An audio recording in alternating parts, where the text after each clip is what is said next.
The last hour of a night shift always lies. It tells you you're almost done, that the end is near, that all you have to do is hold on a little longer. And then the last hour stretches like taffy, thin and interminable, until a man begins to wonder whether morning is something he invented. David Carter had been telling himself almost done for the past 40 minutes. He stood near the service entrance of the Whitmore Tower on Callaway Street, a glass and steel column that housed 4 floors of corporate offices above a lobby that smelled of new carpet and money. His job was to be visible, to stand near the door in a dark uniform with a silver badge on his chest and make the building's inhabitants feel safe enough to take the elevator alone after 10 o'clock. It was not complicated work. It required no college degree, no specialized training, at least, not officially. It paid $17 an hour, which was not enough, and was also everything. David was 34 years old. He had a face that people described as serious, even when he was smiling, with dark brown eyes set under a heavy brow and a jaw that looked like it had been cut rather than grown.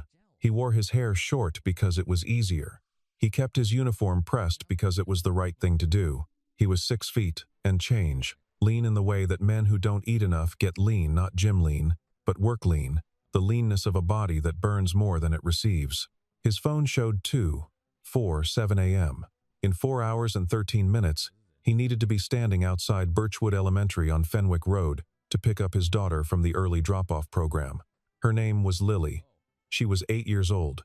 She had her mother's red hair and his stubborn chin, and she thought that macaroni and cheese counted as a complete meal in all 4 food groups. And she fell asleep every night, clutching a stuffed rabbit named Gerald, who had one eye missing and a permanent coffee stain on his left ear that dated back to an incident involving David's travel mug and the front seat of a truck. Lily was the reason he pressed his uniform. Lily was the reason he said yes sir and no sir to men half his caliber.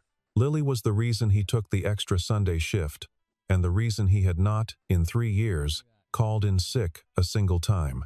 He thought about her now, as he signed out, nodded to the overnight receptionist, a young man named Patrick, who always had his textbooks open on the desk and always looked slightly ashamed of them, and pushed through the glass door into the cold.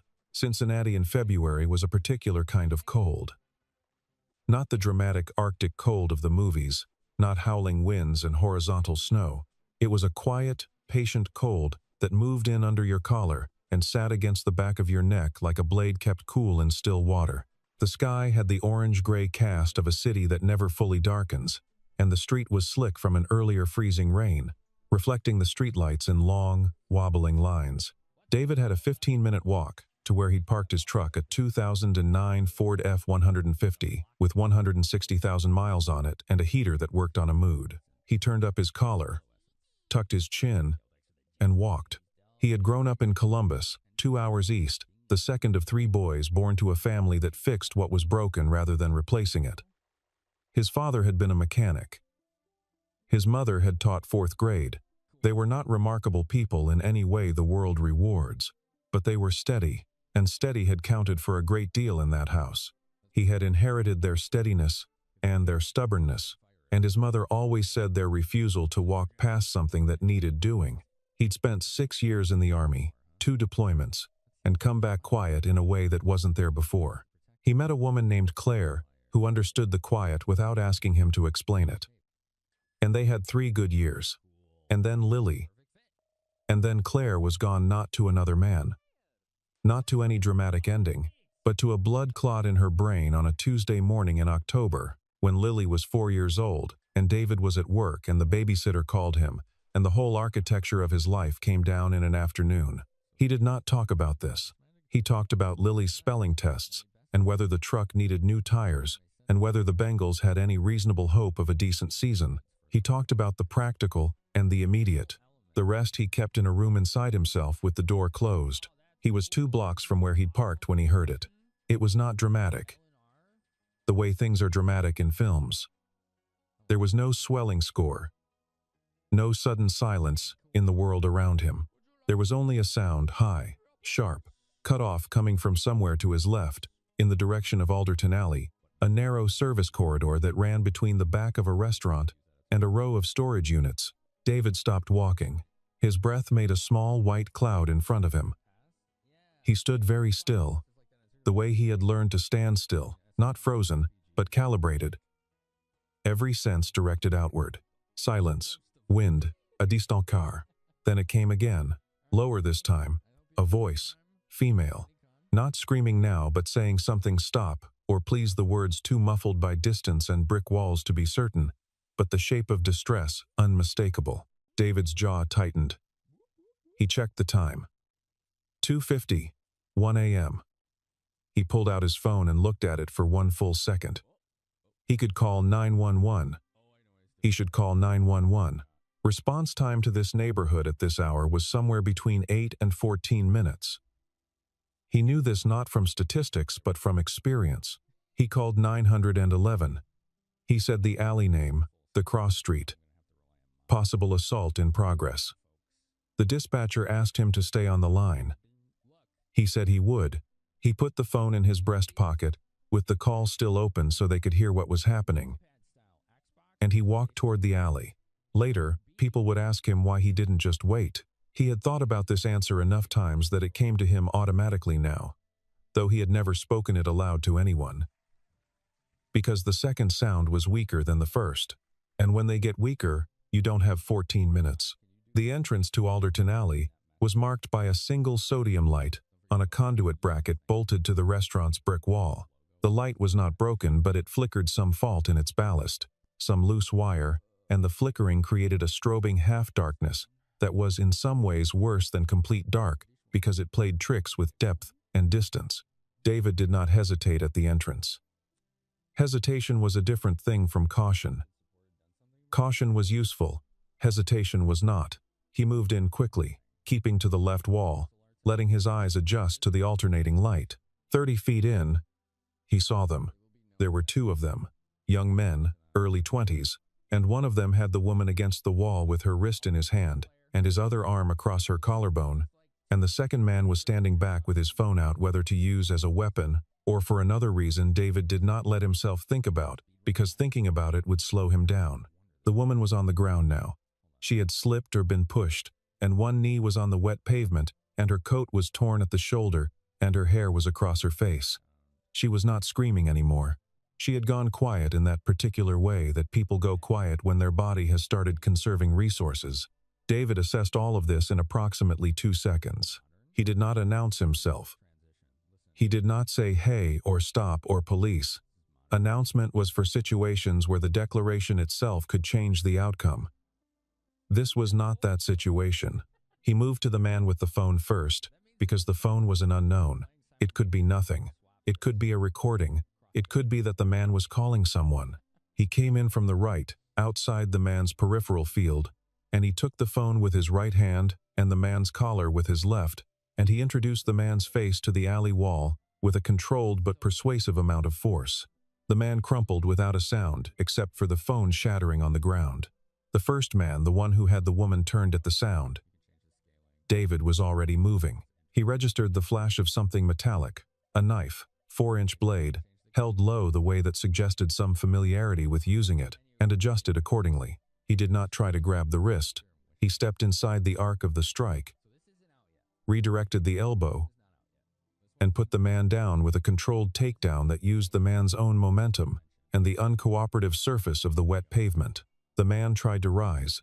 David put a knee on the center of his back with enough weight to make rising unproductive, took the knife, and set it on top of a nearby dumpster well out of reach. 18 seconds, start to finish. He was breathing harder than he'd like to admit. He turned to the woman. She was still on the ground, and she was shaking, not crying, shaking, which was different and in some ways more alarming.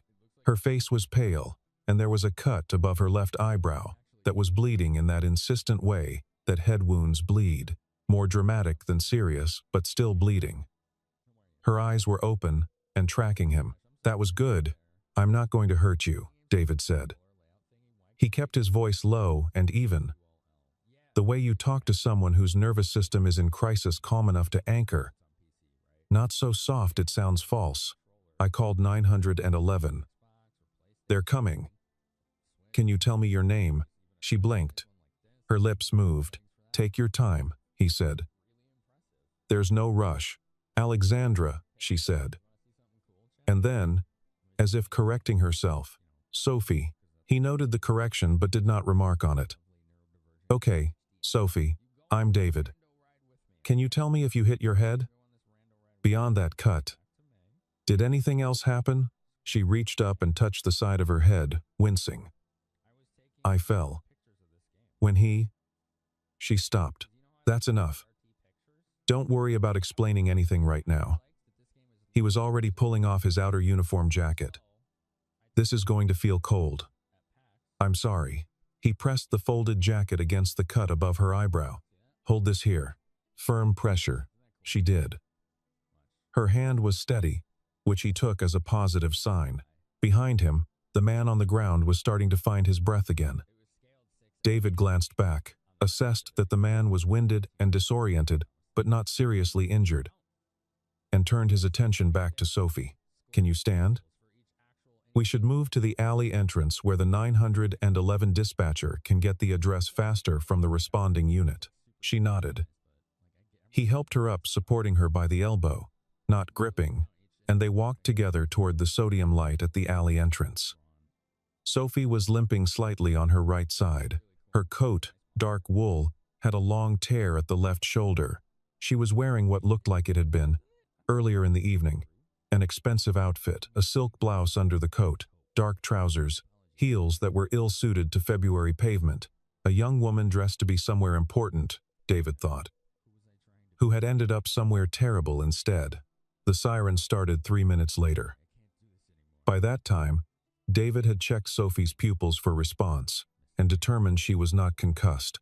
He had also, very quietly, told the 911 dispatcher that there were 2 individuals in the alley who needed to be secured, that one had possessed a knife, now located on top of a green dumpster, and that he himself was an uninvolved bystander and not a threat. The first patrol car arrived at the alley entrance, with its lights washing everything blue and white. David put his hands visible and away from his body and waited. He spent an hour at Cincinnati General. He had not planned to stay that long. He had thought, give the statement, decline the hero treatment, leave. But the officer who took his statement, a heavy-set man named Briggs, who wrote very slowly and asked questions twice, seemed constitutionally incapable of being brief, and by the time David finished, he had been sitting in the waiting area for 40 minutes, and his back ached, and his hands had finally stopped the low-grade tremor that happened after the adrenaline left. Sophie had been taken in for examination almost immediately. There were people with her, a woman who arrived in a black SUV 7 minutes after the ambulance, and who moved through the emergency department with the practiced authority of someone who knew how hospitals worked, because she had spent money to make sure she did. Behind the woman, 2 men in dark coats, who were not doctors and not police. Security, David thought. Private security, expensive kind. He did not comment on any of this. He sat in a plastic chair and drank a cup of coffee from a vending machine that tasted like warm cardboard and waited for Briggs to finish his paperwork. When Briggs finally released him at 4:15 a.m., David stood, put on the jacket he'd gotten back from the nurse who had used it as a compress. It had a dark stain now, probably ruined, and walked to the elevator. A nurse stopped him near the lobby. Young woman. Brisk. Professional. "Excuse me. Were you the one who brought in the young woman from the alley? Are you David Carter? I gave a statement already. I know. She wanted me to tell you thank you. She asked if you'd wait." David looked at the elevator doors. He thought about Lily, who would be awake in 2.5 hours, and who needed her lunch packed and who had a spelling test today that she had been nervous about since Monday. "Tell her I'm glad she's okay," he said. "Tell her not to worry about the jacket." He went home. He didn't turn on the news in the morning. He never did. The news in the morning was a way to import other people's crises into your kitchen. And David had enough of his own. He made Lily's lunch turkey sandwich, apple slices, the good crackers she liked, a note on a folded piece of paper that said, "You know more than you think you do. Good luck on your test. Love, Dad," and drove her to school. And came home and slept for 4 hours, and woke up to 17 missed calls from a number he didn't recognize. He did not return the calls. He made coffee and sat at the kitchen table and looked at the city through the window, which showed him a gray sky and the back wall of the neighboring building and a fire escape that someone had planted a dead geranium on, probably in summer, and forgotten. The missed calls started to make sense 3 days later when his neighbor, a retired schoolteacher named Helen who watched Lily on Tuesday afternoons, knocked on his door with a newspaper. "Is this you?" she asked. The paper was the Cincinnati Enquirer. The headline on page 3 read, "Sinclair heiress attacked in downtown alley. Suspect charged." Below the headline was a photograph of Sophie, only that wasn't her name. The caption read, "Emily Sinclair, 26, daughter of Harlan Sinclair, CEO of Sinclair Capital Group." The article was brief. Emily Sinclair had been attacked late Wednesday night in Alderton Alley by 2 men who had subsequently been charged with assault and robbery. She had been treated at Cincinnati General and released. A spokesperson for the Sinclair family thanked a private individual whose quick action prevented the situation from becoming significantly worse. David looked at the photograph for a long time. He had not recognized the name Sinclair in the alley, which was perhaps not surprising because he did not follow business news. He recognized it now, vaguely, in the way one recognizes a name that has been in the periphery of awareness for a long time, without ever requiring direct attention. Sinclair Capital was, as best he understood it, one of the larger private equity firms in the Midwest. Harlan Sinclair was a man whose photograph appeared periodically in magazine racks at the grocery store. "I wasn't the only one there," David told Helen. "The police handled it." Helen looked at him with the focused skepticism of a woman who had taught children for 35 years and knew a deflection when she heard one. "The article says the attacker was already on the ground when police arrived. Pavement slippery this time of year." Helen handed him the paper and went back to her apartment. David sat down and read the article again, more carefully this time. Then he looked up the missed calls. The number was a Cincinnati area code, no name in his contacts. He did not call it back. He told himself, "Stay out of it. You did what needed doing. That's the end of it. Go back to your life." He was wrong about that, of course. The first time he noticed the gray sedan, it was Thursday evening, parked across from his building when he left for his shift. He noted it the way he noted everything, cataloged it, tagged it as potentially interesting, filed it under probably nothing. The second time was Saturday afternoon, when he took Lily to the park on Renner Street. Same sedan, different parking space, same car. He had the plate in his memory from the first sighting. A reflexive habit from years of training that had never quite turned off. He did not react visibly. He pushed Lily on the swings, caught the frisbee she threw badly, shared the bag of pretzels she had insisted on bringing because she believed pretzels were the ideal park food, and drove home the long way, watching the mirrors. The sedan did not follow the long way, but it was back outside his building the next morning. On Sunday night, he called a man he had not spoken to in 4 years. Marcus Webb had served with David in the 10th Mountain Division, 2 deployments, and had come back to Cleveland and opened a private security consulting firm. He was the sort of man who returned calls within the hour, regardless of when you placed them. "David Carter," Marcus said. "You either need a job or you're in trouble. I need to know who owns a gray 21 Accord, Ohio plates." He read the plate number from memory. There was a pause. Then, "Why? It's been parked outside my building for 4 days. Followed me to the park Saturday. Send me a photo if you can get one. Give me 24 hours. Marcus called back in 11. The car was registered to a shell company that, when you traced it through 3 layers of LLC filings, landed at the front door of a man named Vincent Caruso. Vincent Caruso had 2 prior convictions for aggravated assault and 1 for witness intimidation. He was currently employed, according to public records, as a consultant for a private security firm based in Covington, Kentucky. The same firm, Marcus noted with the precision of a man who understood the significance, that had been founded by a former associate of Donovan Mercer. Donovan Mercer was the name of one of the 2 men David had put on the ground in Alderton Alley. David sat with this information for about 30 seconds. The one who had the knife, Marcus said, without David having said anything. He's got money behind him. Apparently, you have a daughter. I'm aware. A silence. What do you need? He had left the army at 26. The official reason was the end of his contract period and a decision not to re-enlist. The actual reason was more complicated. David had been good at his job in ways that the army values and civilians find unsettling. He was a calm thinker under pressure. He was precise. He had, during his second deployment in a country he was not permitted to name in any official communication, been attached to a unit whose work was less about visible action and more about the kind of quiet problem-solving that nobody writes up in the after-action reports. He came back from that second deployment with certain skills and the knowledge of what those skills were for. And he was not certain he wanted to remain in a context where those skills were continually useful. He wanted a different context. He wanted, specifically, the context in which a man could live at the same address for several years and watch a child grow. He had met Claire 8 months after getting out. She was finishing her nursing degree at Ohio State and working weekends at a coffee shop near the campus, where he had been taking a few community college courses in business administration. Something to occupy his hands while figured out what a man without a uniform did with himself. She had dark eyes and a laugh that arrived unexpectedly, like weather.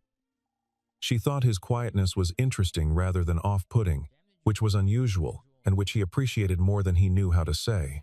They were good together in the specific way that two people are good together when they each understand that the other has a private interior that doesn't require constant excavation. She didn't ask him to explain himself, and he didn't ask her to be less competent than she was, which she had apparently run into before.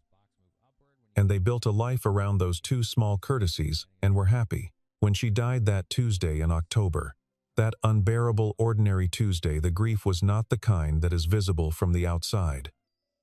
It was the underground kind. It went into the foundations. He had kept moving because Lily was 4, and Lily needed someone to keep moving, and he had been, in some technical sense, good at loss. He had lost people before. People he had known and cared about, and there was a mechanism in him for surviving it. But Claire was different from all of those losses, the way structural damage is different from a bruise, and he knew, on a level that he did not permit himself to visit often, that the mechanism was simply running at a cost he had not yet fully accounted for. He had gotten the modest apartment and the night shift in the truck. He had taken careful aim at ordinary, and he had hit it, mostly. Now he sat in his kitchen at 2 in the morning with Lily asleep down the hall and the plate number of a car belonging to a man with a witness intimidation conviction, and he thought about what ordinary meant and what it cost. He thought about Claire, not in the way he thought about her when he was very tired, the grief memory way where she was vivid, and then gone. He thought about what she would say if she were sitting across from him at this kitchen table. She had always been clear-eyed in the way that people who study nursing have to become clear-eyed. Having seen what the body does when things go wrong.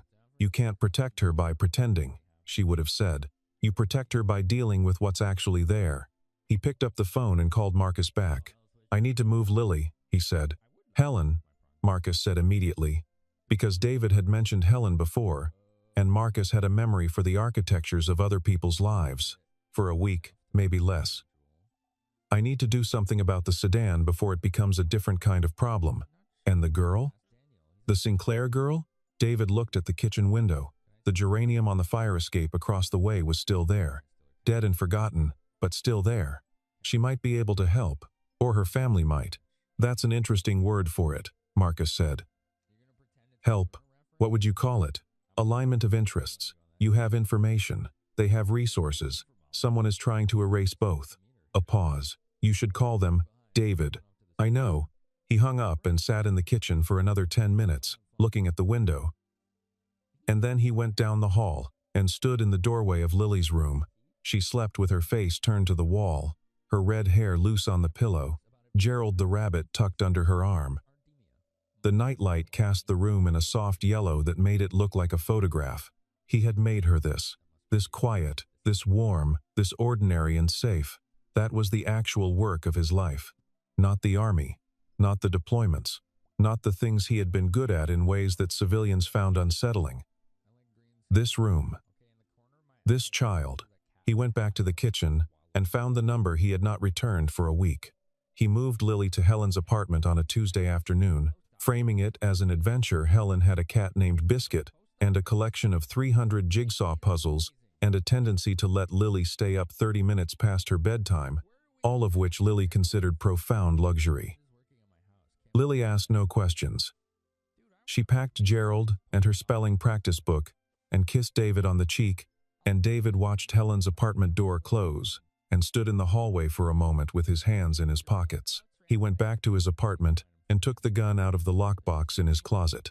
He had owned the Glock 19 for 6 years. He maintained it scrupulously. He had a carry permit and had never needed to use it in a civilian context.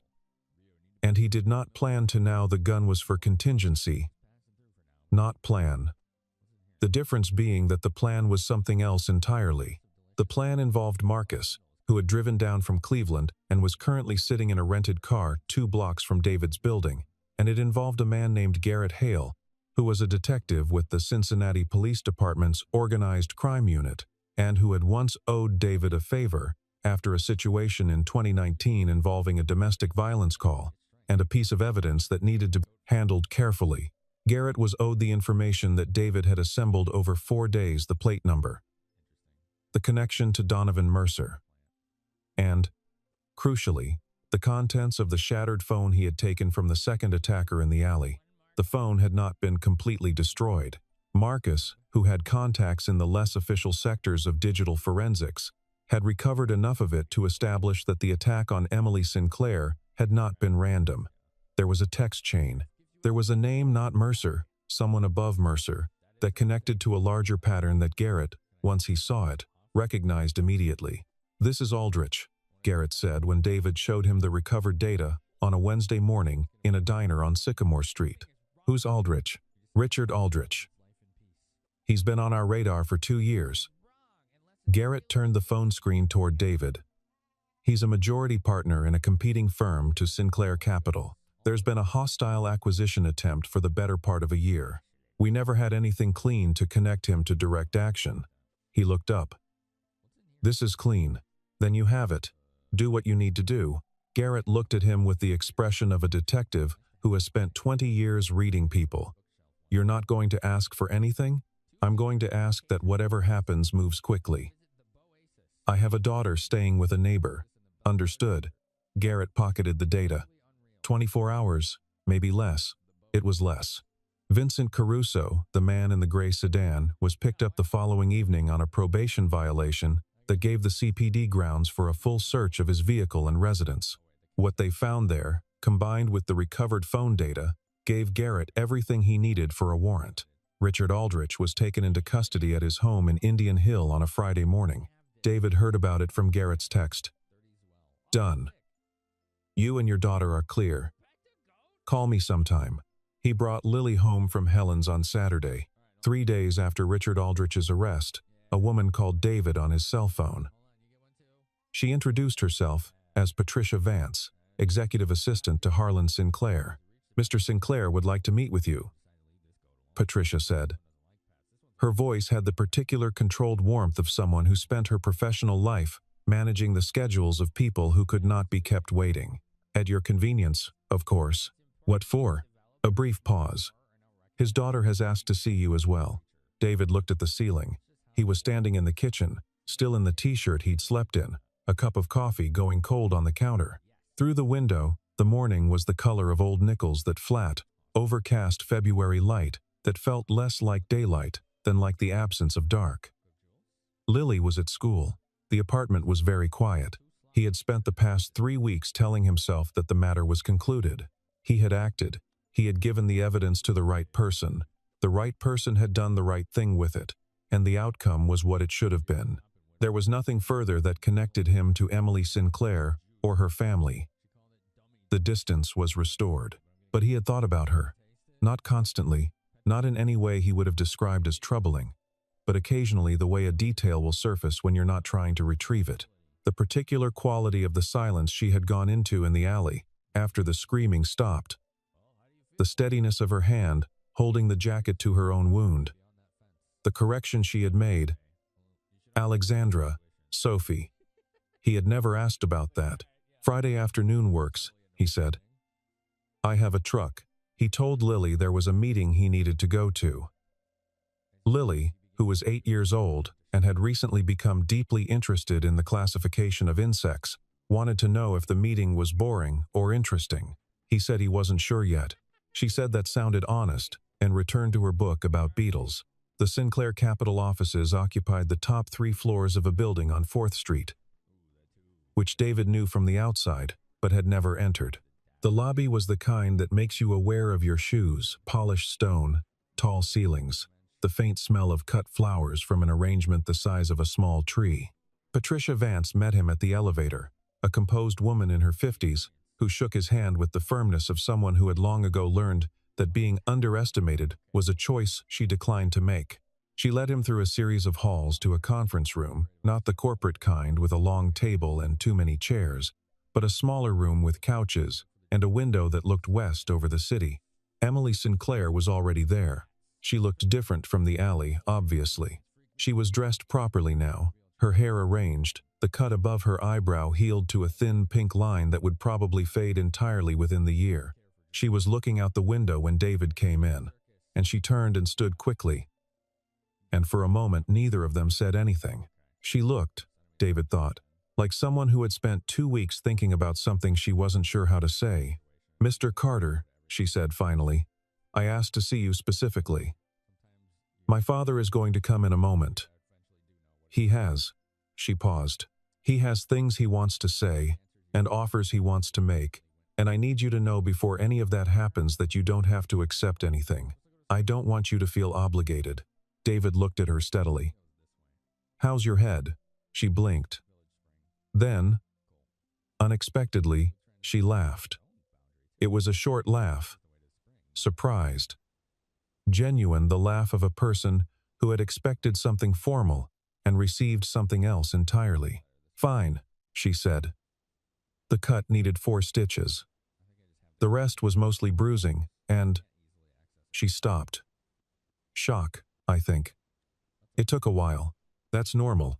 "Is it?" "Yes." There was a sound at the door, and Harlan Sinclair came in.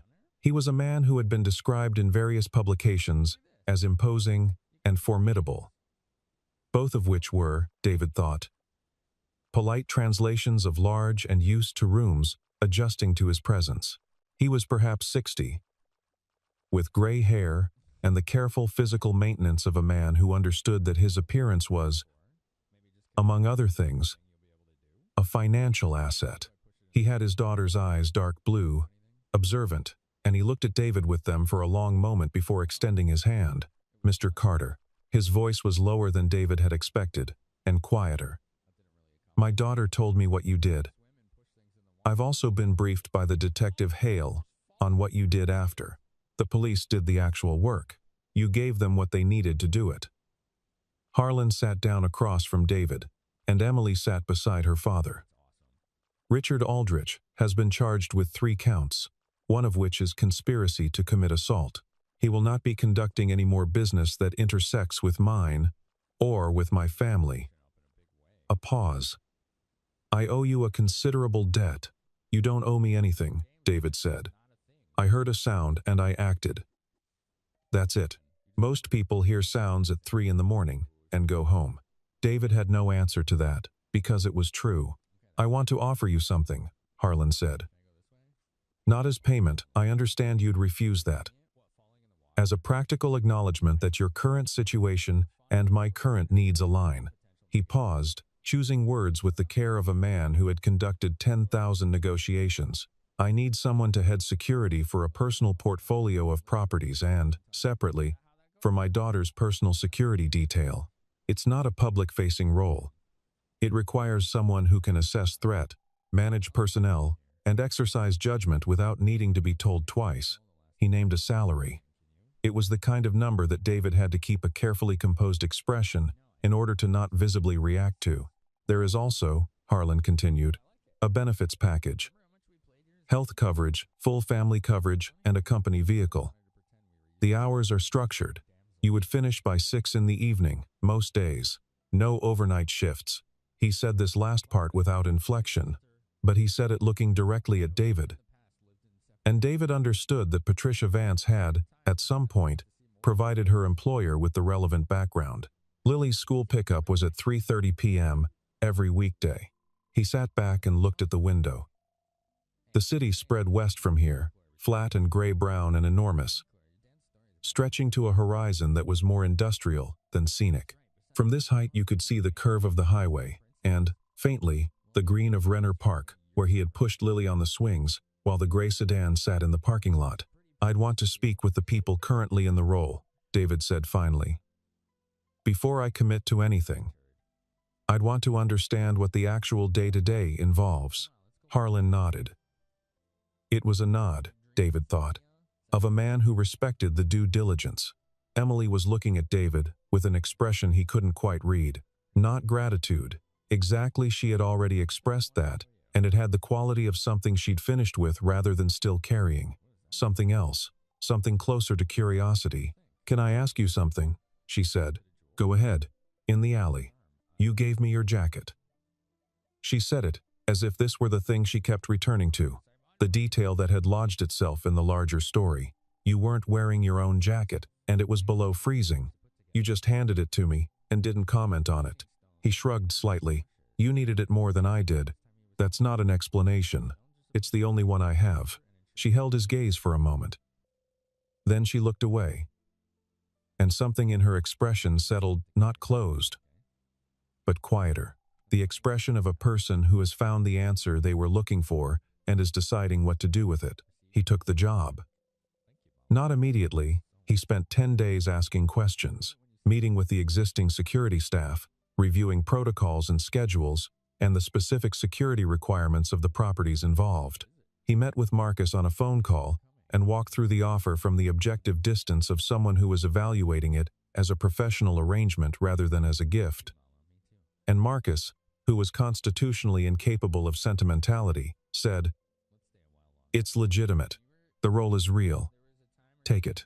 He asked for one modification to the offer, a clause in his contract that the evening security briefings, the ones that ran late, could be delegated to a deputy on the 2 afternoons per week he needed to attend Lily's school events. Harlan Sinclair's lawyer reviewed this request for approximately 3 minutes and agreed to it without comment. He also asked, separately, and not through any lawyer, whether there was a reason Emily Sinclair had told him he didn't have to accept anything before her father came into the room. Patricia Vance relayed this question with what David suspected was some private amusement, and Emily's response came back the same day. "Because most people in that situation feel like they owe something. I didn't want you to feel that way. You did what you did because it was right, not because of who I am. I wanted to make sure anything that happened after was your choice." He thought about that answer for several days. He decided it was a good answer. He gave 3 weeks' notice at Whitmore Tower. Patrick, the overnight receptionist, looked up from his textbooks and said he was sorry to see David go, and then looked immediately surprised at himself for saying so, as if he had not known he felt that way until he said it. David took the Tuesday before his last shift and drove to Birchwood Elementary at 3:30 p.m. and waited in the pickup line, which always moved slowly because there were parents who somehow managed to be surprised every single day by the existence of a car in front of them. He watched the double doors open and watched the children pour out in their bright coats and their backpacks. And when Lily appeared, her red hair visible from 40 yards, Gerald, the rabbit's ear sticking out of her unzipped bag because she had decided Gerald needed to witness after-school events, he felt something that was too large for any word he knew, and so he felt it wordlessly. She climbed into the passenger seat and looked at him. "You're early," she said accusingly. She was deeply attached to routine. "Just a bit. How was the test?" "I got a 93. She buckled her seatbelt with the deliberate satisfaction of someone announcing an achievement they had been confident in all along. "I missed necessary because I put 1C instead of 2. That's a hard word." "It's really not, Dad. There's a trick. 1 collar, 2 socks. Necessary. 1C, 2 S's. She demonstrated the logic with her hands, as if she were instructing a slightly slow adult. "I'll remember that," David said. He pulled out of the parking lot and onto Fenwick Road. They drove for a while in the comfortable silence of two people who did not need to fill space. The late afternoon sun came through the windshield at a low angle, winter pale and thin, and lit Lily's hair in a way that made it look like copper wire. "Dad," she said, "Helen said you were in the newspaper." He had been expecting this. "A small article. She said you helped someone. I was nearby when someone needed help." Lily considered this with the philosophical seriousness she brought to most questions. "Did you get scared?" He thought about the flickering sodium light and the sound of a woman's voice going quiet. He thought about his hands on the edge of the dumpster and the strange arithmetic of the seconds he had stood still in the entrance of the alley. "Yes," he said. She seemed satisfied with this. "But you did it anyway." "Yes, that's bravery," she said, in the tone of someone citing a definition they had recently verified. Mrs. Okafor said bravery is when you're scared and you do the thing anyway, not when you're not scared. Mrs. Okafor's right. "I know," Lily said comfortably. She pulled Gerald out of her bag and straightened his remaining eye with a practiced thumb. "Will you make the pasta tonight? The kind with the butter and the peas?" "Sure. Can I do the peas?" "You always do the peas." "I know," she said again. "That's why I'm asking." He made the pasta. She added the peas, which she insisted on doing one at a time when she thought he wasn't watching, though he always was. They ate at the kitchen table, the two of them, with the evening coming in through the window and the city going about its business outside. Indifferent and enormous and, in its own way, entirely beautiful. Later, when Lily was asleep and Gerald was back under her arm and the apartment was quiet, David sat at the kitchen table with a cup of tea and thought about what was different and what was the same. What was the same? This kitchen. This silence. The fire escape across the way, where the dead geranium had finally been removed and replaced with nothing at all, just empty air in a terracotta pot, which was its own kind of presence. The city that never fully darkened. The particular weight of being responsible for another person in a way that had no ending and no insurance policy. What was different? He would finish work before Lily got out of school. He would sit in a parking line that moved slowly because of inattentive parents. He would help her with spelling words and listen to her theories about insects and eat pasta with peas added one at a time and fall asleep at a normal hour in an apartment that would be the same in the morning as it was in the evening. He thought about Emily Sinclair not in a romantic way, or not precisely, though she was a striking woman and he was not incapable of noticing that. He thought about what she had asked him, the thing about the jacket, and his inadequate answer. "You needed it more than I did." That was true, but it wasn't complete. The complete answer was something closer to, "It was cold, and I had a jacket, and you didn't." The rest of it, who you were, whether there was any benefit to me in giving it, didn't factor in because it shouldn't factor in. He had never been able to explain this to anyone in a way that didn't sound like he was congratulating himself. So he didn't try. He rinsed his cup and turned off the light. The apartment was dark except for the glow of the nightlight down the hall and the ambient orange-gray of the city coming through the windows. He stood in the hallway for a moment, listening to Lily breathe, and then he went to bed. He was not happy in the way that certain stories demand, not lit from within, not transformed, not arrived at any destination that felt like an ending. He was something quieter and perhaps more durable than happiness. He was settled. He was where he was supposed to be. The cold outside pressed against the windows, patient and indifferent. The city turned in its half-sleep. Down the hall, a child held a one-eyed rabbit and dreamed whatever children dream when they have eaten pasta with peas and been kissed goodnight by someone who will still be there in the morning. David Carter lay in the dark and let his body finally, fully rest. He would start the new job on a Monday. Patricia Vance had emailed the first week's schedule, which was reasonable and clearly thought through, and he had read it at the kitchen table with Lily eating cereal across from him, and the domestic normalcy of the two things happening simultaneously, a new beginning arriving via email, while a child argued that the marshmallows in her cereal should count as a separate food group had struck him as something close to grace. He did not know what would come next, precisely. He was not the sort of man who made long forecasts. He knew that Lily would get older, and that Gerald would eventually lose more of his stuffing, and that the truck would eventually require a decision. He knew that the new job would have its difficulties and its days when he wondered if he had made the right call. He knew that the city outside would continue its indifferent and enormous turning, and that most of what happened in it would have nothing to do with him. He would be at the school pickup line at 3:30 p.m. He knew that. And Lily would come through the double doors with Gerald's ear sticking out of her unzipped bag, and she would climb into the truck and buckle her seatbelt with the deliberate satisfaction of someone who always does things in the correct order. And she would tell him something she had learned that day, something about beetles or spelling rules, or the unverifiable theories she had developed about the cafeteria's organizational logic. And he would listen and drive, and the city would recede in the mirrors until it was just another set of lights behind them. That was enough.